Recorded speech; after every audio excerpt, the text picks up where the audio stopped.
Have you ever noticed that when the church bell rings, the dog across the street starts barking? Happens once and you don't think much of it.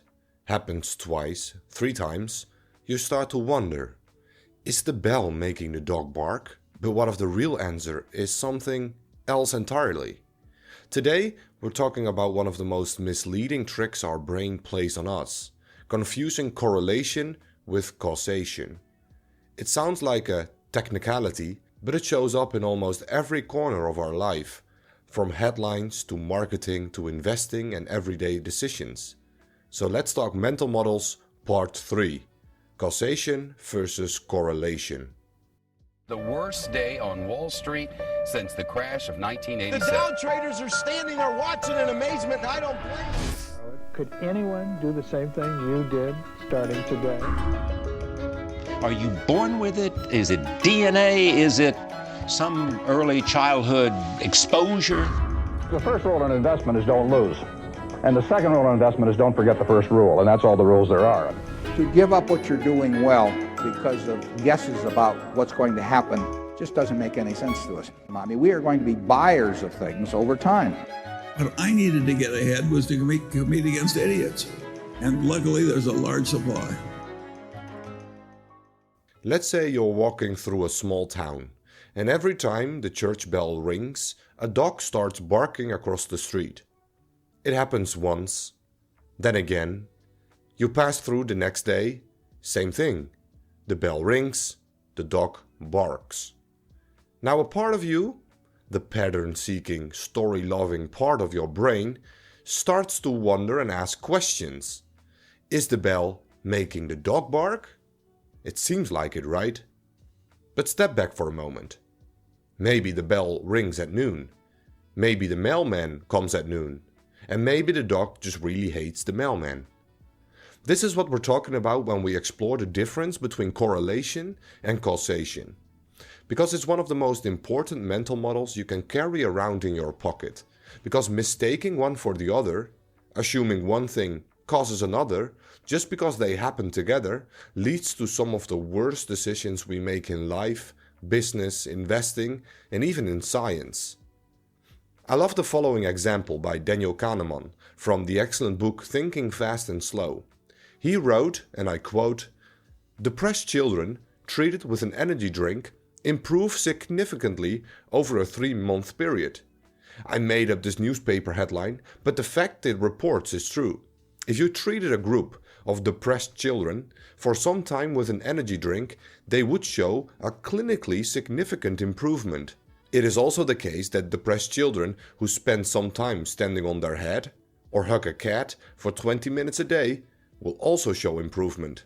Whenever coming across such headlines, it is very tempting to jump to conclusions that energy drinks, standing on your head, or hugging cats are perfectly viable cures for depression. These cases, however, once again embody regression to the mean. I'm quoting Kahneman again here. "Depressed children are an extreme group. They are more depressed than most other children, and extreme groups regress to the mean over time. The correlation between depression scores on successive occasions of testing is less than perfect, so there will be regression to the mean. Depressed children will get somewhat better over time even if they hug no cats and drink no Red Bull." Alright, so let's break this down for a second. Correlation is when 2 things tend to happen around the same time or in a similar pattern.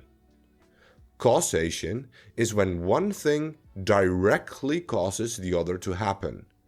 And that might sound like a small distinction, but it isn't. It's the difference between understanding how the world works and getting tricked by your own brain. Because our brains are wired for stories. We don't like randomness. We want meaning.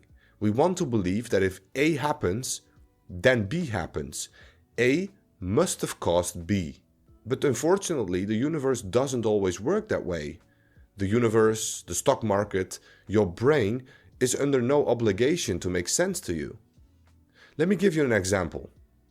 In the summer months, the ice cream man sells a lot of ice cream, right? Makes sense. And during winter, they sell a lot less. During summer, shark attacks also increase. So both ice cream sales and shark attacks increase during summertime. Now, no reasonable person would argue that ice cream is attracting sharks, right? But they are connected. I mean, that's what we're saying here. They are, but not through each other. They're both connected to a third variable: heat. It's summer. More people go swimming. More people want ice cream. This is a perfect example of correlation and not causation. The two things move together, but one isn't pushing or pulling the other. Statisticians use something called a correlation coefficient.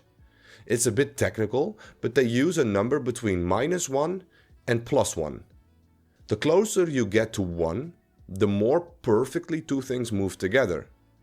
A correlation of 1 is like Celsius and Fahrenheit. 1 degree of Celsius will always have the same match in Fahrenheit. That's a perfect correlation. Change one and the other must also change. But a correlation of 0 is like plotting the average bottled water consumption in 100 countries against their suicide rates. There's no real pattern. It's scattered. Nothing meaningful connects the two variables.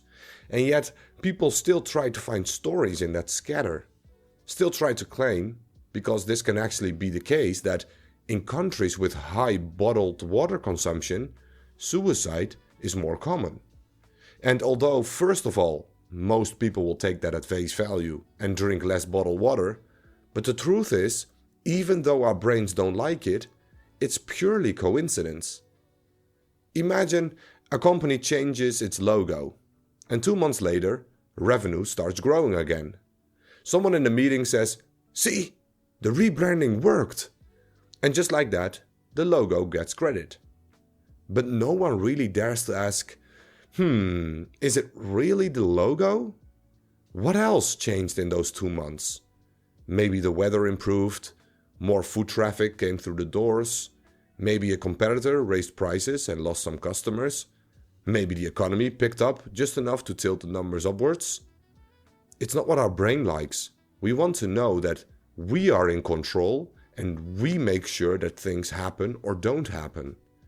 If you assume causation when there's only correlation, you'll make decisions based on ghosts, on imagined forces that aren't there. And once you believe a false cause, you'll keep chasing it. You'll double down, you'll defend it, and every time the pattern appears again, it reinforces the illusion. Another mental model appears there: confirmation bias. This is how entire strategies get built on coincidences. It's how we spent millions on marketing campaigns that never really mattered. It's how technical analysis works on the stock market, or why investors load up on stocks just because they always go up in January, never realizing the data is set 2 Januaries deep, for example. So, how do we stay grounded? That's the question. It comes down to asking more and better questions, staying skeptical and not just taking things at face value.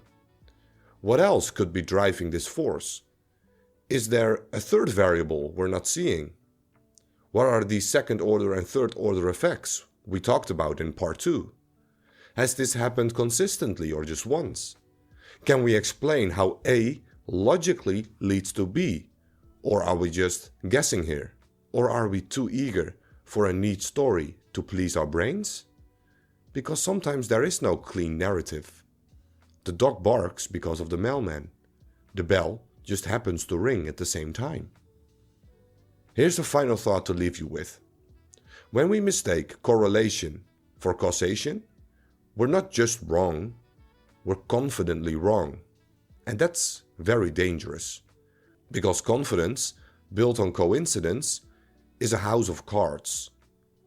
Maybe, I don't know for sure. That's how real insights begin. So next time two things line up neatly, pause for a second. Don't just take that at face value, don't race to connect the dots. Take a moment to wonder if something else is at play. You're in no rush. You don't have to please anyone. Because in a world full of patterns, the best minds think independently and look for the objective truth. That's it for today. As always, stay curious, keep learning, and happy investing.